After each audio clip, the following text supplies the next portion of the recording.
Assalamualaikum warahmatullahi wabarakatuh.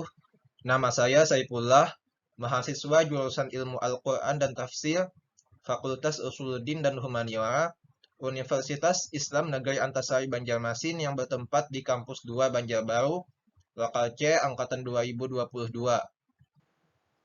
Saya di sini akan mencoba menyampaikan materi kelas 12 SMA atau MA dengan judul Surat Lamaran Pekerjaan.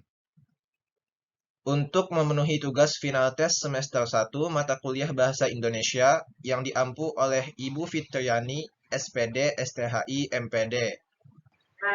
Materi yang akan saya sampaikan di sini bersumber dari buku Bahasa Indonesia mata pelajaran wajib kelas 12 SMA MA yang disusun oleh Uti Darmawati dan Justina Budi Artati, diterbitkan oleh PT Penerbit Intan Pariwara tahun 2019. Pengertian surat lamaran pekerjaan. Surat lamaran pekerjaan merupakan jenis surat pribadi namun resmi, yang mana isinya berupa permohonan pekerjaan kepada instansi tertentu. Surat lamaran pekerjaan dibuat sendiri oleh pelamar kerja, dengan ditulis tangan atau diketik, dan dikirim ke instansi tertentu. Kebiasaannya, surat lamaran pekerjaan ditulis tangan dan bukan diketik. Mengenai hal ini akan dijelaskan lebih lanjut nanti. Surat lamaran pekerjaan memuat data pribadi pelamar yang disebut kualifikasi pelamar. Fungsi surat lamaran pekerjaan. Dapat kita katakan ada 3 fungsi dari sebuah surat lamaran pekerjaan. Yang pertama, sebagai bukti tertulis pengajuan surat permohonan pekerjaan. Karena di dalam surat lamaran pekerjaan ditulis identitas diri si pelamar dan ditandatangani sebagai bentuk pertanggungjawaban si pelamar terhadap isi surat tersebut. Ini membuktikan komitmen awal si pelamar untuk bekerja di instansi yang dituju. Fungsi yang kedua sebagai media komunikasi. Maksudnya, surat lamaran pekerjaan di sini berfungsi sebagai jembatan informasi mengenai diri si pelamar kepada penerima lamaran pekerjaan. Penerima lamaran pekerjaan akan dapat mengetahui latar belakang si pelamar berdasarkan apa yang ditulis di dalam surat lamaran pekerjaan. Biasanya pula, dalam surat lamaran pekerjaan akan dimuat nomor telepon yang bisa dihubungi. Fungsi ketiga sebagai pertimbangan penerimaan pekerjaan. Beberapa instansi biasanya memiliki banyak pertimbangan untuk menerima pegawai baru mereka. Terlebih jika pegawai itu akan mengisi posisi penting. Ada yang akan melakukan sejumlah tes untuk memutuskan hal ini. Jadi sebelum melakukan tes tersebut, biasanya instansi akan melihat isi dari surat lamaran pekerjaan si pelamar sebagai pertimbangan awal. Jenis surat lamaran pekerjaan. Ada beberapa kategori untuk membagi jenis surat lamaran pekerjaan. Di antaranya berdasarkan jenis pembuatannya dan berdasarkan sumber informasi lowongan pekerjaan tersebut ditemukan. Berdasarkan jenis pembuatannya, surat lamaran pekerjaan dikategorikan menjadi 2 macam. Mereka dibagi berdasarkan keberadaan kurikulum vitae dalam pembuatan surat lamaran pekerjaan. Kurikulum vitae adalah riwayat hidup. Pertama, surat lamaran pekerjaan yang digabung dengan kurikulum vitae. Model pertama ini disebut juga model gabungan, karena kurikulum vitae di sini dimasukkan ke dalam isi suratnya. Yang kedua adalah model yang terpisah dengan kurikulum vitae. Jika menggunakan model ini, maka kurikulum vitae dibuat menjadi sebuah lampiran yang terpisah. Model terpisah ini biasanya lebih sering digunakan dan lebih disukai oleh pencari kerja karena suratnya menjadi tidak terlalu panjang. Nah, itu tadi pembagian jenis surat lamaran pekerjaan berdasarkan jenis pembuatannya sebagai kategori pertama. Kategori kedua yakni berdasarkan sumber informasi lowongan pekerjaan tersebut ditemukan. Biasanya di dalam surat lamaran pekerjaan dicantumkan sumber si pelamar mendapat informasi lowongan pekerjaan tersebut. Namun, ada juga surat yang di dalamnya tidak dicantumkan sumber informasi lowongan pekerjaan tersebut didapat. Kategori ini dibagi menjadi 3, yaitu pertama melalui iklan atau informasi media, baik media cetak atau internet, kedua melalui orang lain, dan ketiga berdasarkan inisiatif sendiri.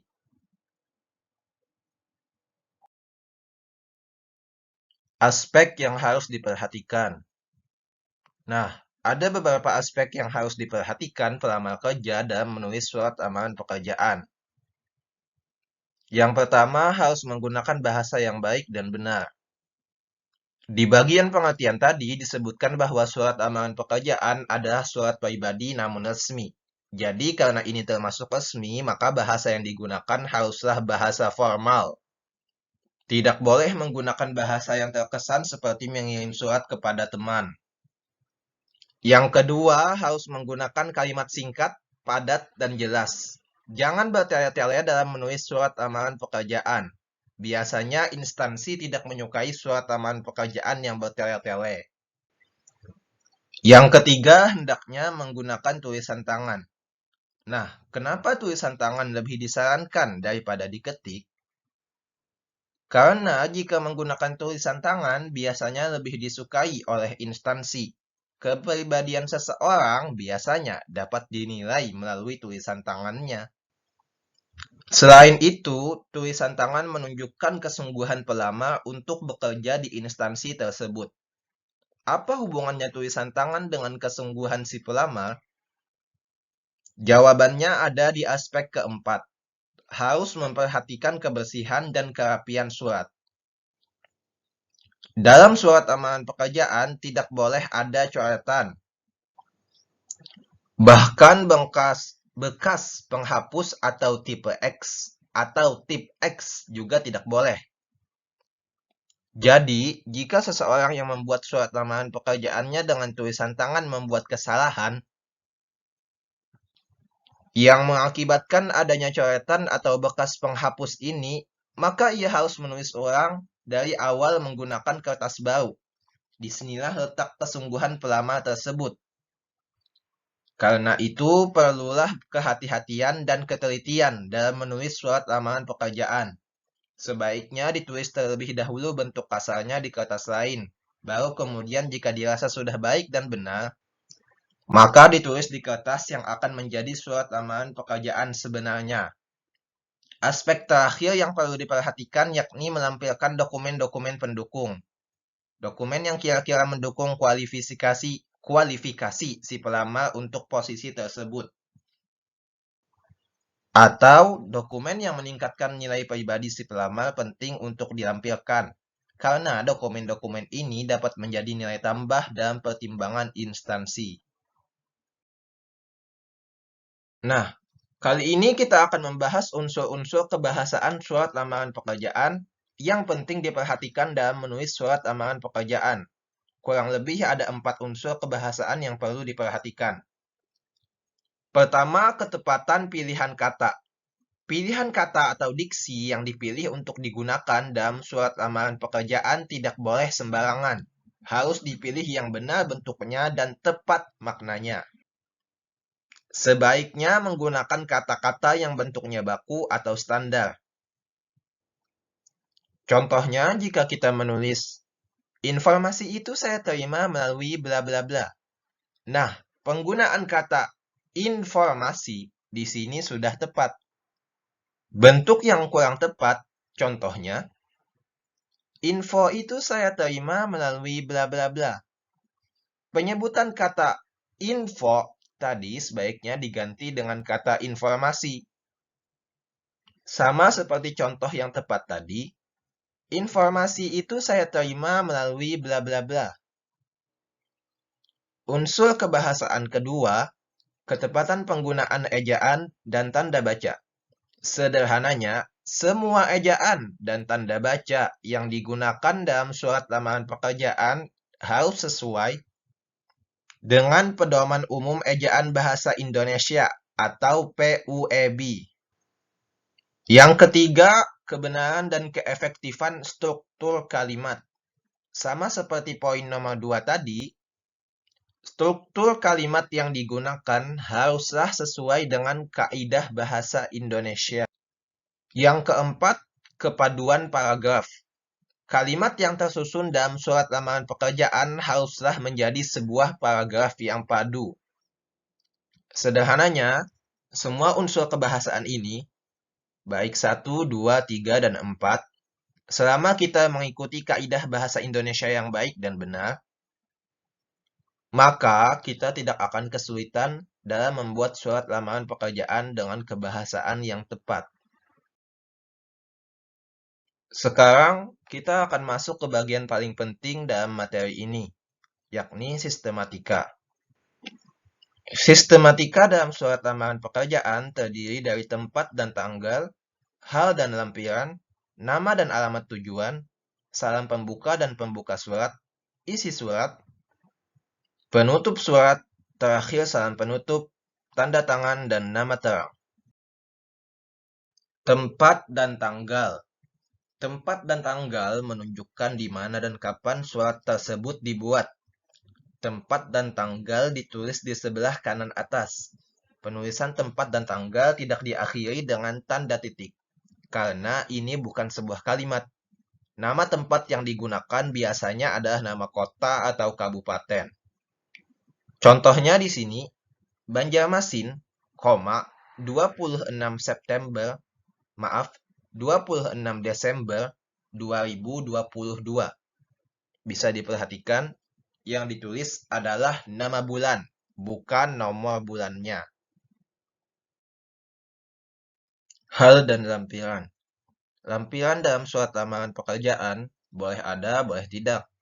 Hal dan lampiran ditulis di bagian kiri, lebih ke bawah daripada posisi tempat dan tanggal, bukan sejajar.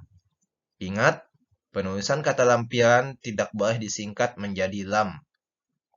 Selain itu, penyebutan angka dalam kolom lampiran harus ditulis menggunakan huruf. Contohnya di sini, hal lamaran pekerjaan, lampiran 7 lembar. Penyebutan angka 7 ditulis menggunakan huruf. Nama dan alamat tujuan. Nama dan alamat tujuan berisi nama dan alamat penerima.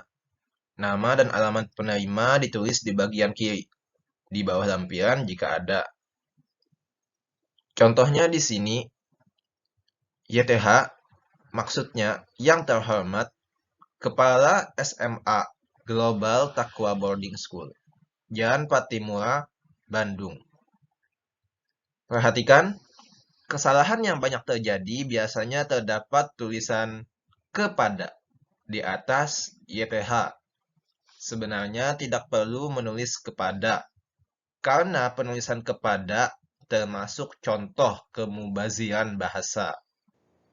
Selain itu, juga tidak boleh menuliskan jenis kelamin pada jabatan, seperti tulisan bapak atau ibu. Jadi tidak boleh ditulis yang terhormat Bapak atau Ibu Kepala SMA Global Taqwa Boarding School. Dalam penulisan alamat, sebaiknya tidak lebih dari 3 baris. Dan perhatikan, penulisan kata jalan tidak boleh disingkat, seperti JL titik atau JLN titik. Dan masih sama seperti sebelumnya, tidak boleh ada tanda baca titik di akhir barisnya. Salam pembuka dan pembuka surat. Salam pembuka adalah bagian yang berisi kata pembuka, sedangkan kalimat pembuka berisi bagian awal surat. Ditulis sedikit lebih menjorok dibanding bagian nama dan alamat tujuan. Salam pembuka diakhiri dengan tanda koma. Kalimat pembuka digunakan sebagai pengantar untuk menyampaikan maksud pelamar.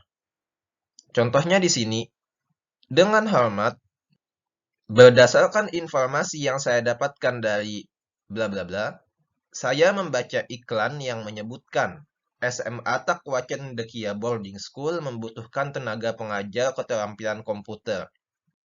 Saya tertarik untuk mengisi lowongan pekerjaan tersebut. Nah, perhatikan, salam pembuka di sini adalah tulisan dengan hormat. Kenapa ini yang digunakan sebagai salam pembuka? Karena sebaiknya salam pembuka tidak menggunakan ucapan salam yang membawa ciri keagamaan. Jadi, gunakanlah salam yang sifatnya umum dan dapat diterima semua golongan. Seperti contohnya di sini menggunakan dengan hormat. Dan kebiasaannya memang tulisan dengan hormat yang sering digunakan. Untuk contoh kalimat pembuka yang ada di sini, sebenarnya sampai bla bla bla pengajar keterampilan komputer titik. Sudah cukup sebagai kalimat pembuka. Tulisan, saya tertarik untuk mengisi lowongan pekerjaan tersebut. Hanya tambahan. Jadi boleh ada, boleh tidak. Namun tambahan ini cukup bagus untuk dimasukkan sebagai tanda kita berminat untuk bekerja di sana. Dan harapannya dapat menambah ketertarikan instansi untuk membaca isi pokok surat karena kita sudah menyatakan ingin bekerja di sana mulai dari awal surat. Isi surat. Isi surat berisi maksud atau alasan pelamar, identitas, dan unsur-unsur penunjang yang ingin atau harus dilampirkan. Contohnya di sini, bagian yang berisi maksud atau alasan pelamar ada di bagian berdasarkan syarat-syarat yang ditentukan dalam iklan tersebut, saya memenuhi syarat-syarat untuk mengisi lowongan pekerjaan sebagai tenaga pengajar keterampilan komputer. Oleh karena itu, saya mengajukan surat lamaran pekerjaan ini. Bagian identitas adalah bagian berikut kualifikasi pribadi saya. Nama, Saipullah.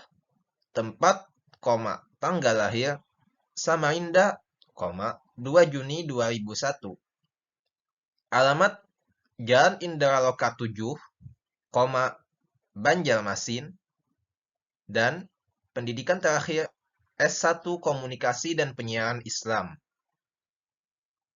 Dan bagian unsur-unsur penunjang adalah untuk memenuhi persyaratan dan memperkuat surat lamaran ini, sebagai bahan pertimbangan berikut saya lampirkan. 1. Daftar riwayat hidup sebanyak 1 lembar. 2. Fotokopi ijazah S1 yang telah dilegalisasi. 3. Fotokopi KTP sebanyak 1 lembar. 4. Surat pernyataan tidak merokok sebanyak 1 lembar. Dan 5. Pas foto warna ukuran 4x6 sebanyak 2 lembar.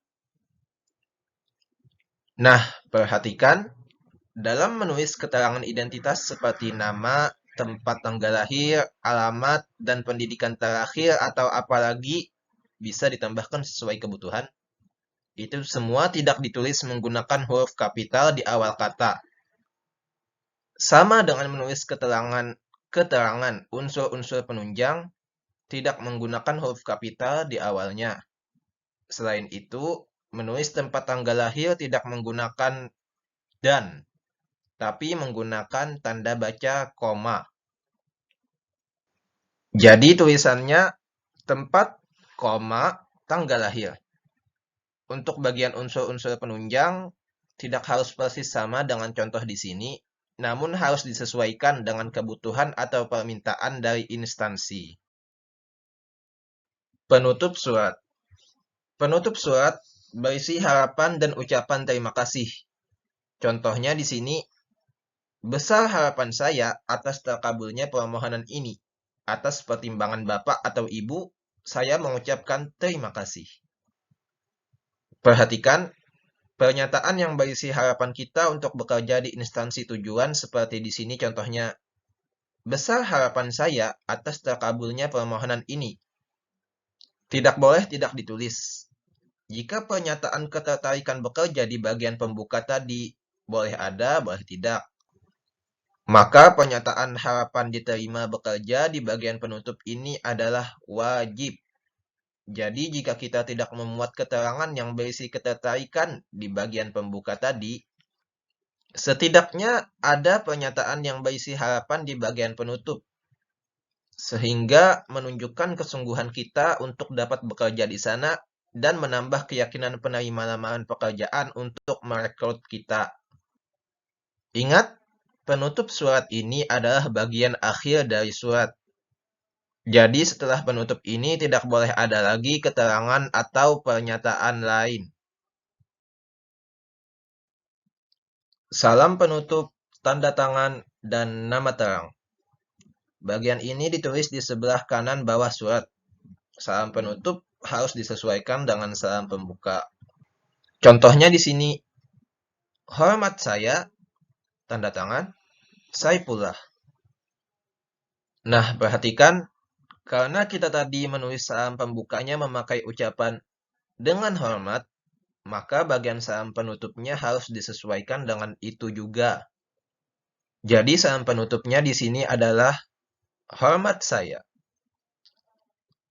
Dan sama dengan salam pembuka tadi, salam penutup juga diakhiri dengan tanda koma. Selain itu, karena bagian salam penutup, tanda tangan, dan nama terang ini posisinya di sebelah kanan surat, sama dengan posisi penulisan tempat dan tanggal tadi, maka posisi keduanya di dalam surat harus sejajar secara vertikal. Jadi di bagian paling atas sebelah kanan surat berisi tempat dan tanggal lahir. Dan di bagian paling bawah sebelah kanan surat berisi salam penutup, tanda tangan, dan nama terang. Baik, mungkin itu saja yang dapat saya sampaikan. Sekali lagi saya ingin memberitahukan bahwa materi ini saya ambil dari buku Bahasa Indonesia Mata Pelajaran Wajib SMA MA kelas 12 yang disusun oleh Uti Darmawati dan Justina Budi Artuti, diterbitkan oleh PT Penerbit Intan Pariwara tahun 2019. Selain itu, template yang saya gunakan di sini bersumber dari website slidesgo.com. Jadi di sini saya hanya sebagai pengguna materi dan template, bukan pemilik materi dan template tersebut. Sekian dari saya. Mohon maaf jika banyak kekurangan. Jika masih ada yang kurang jelas, bisa dicek kembali di buku sumber materi. Terima kasih atas waktu dan perhatian.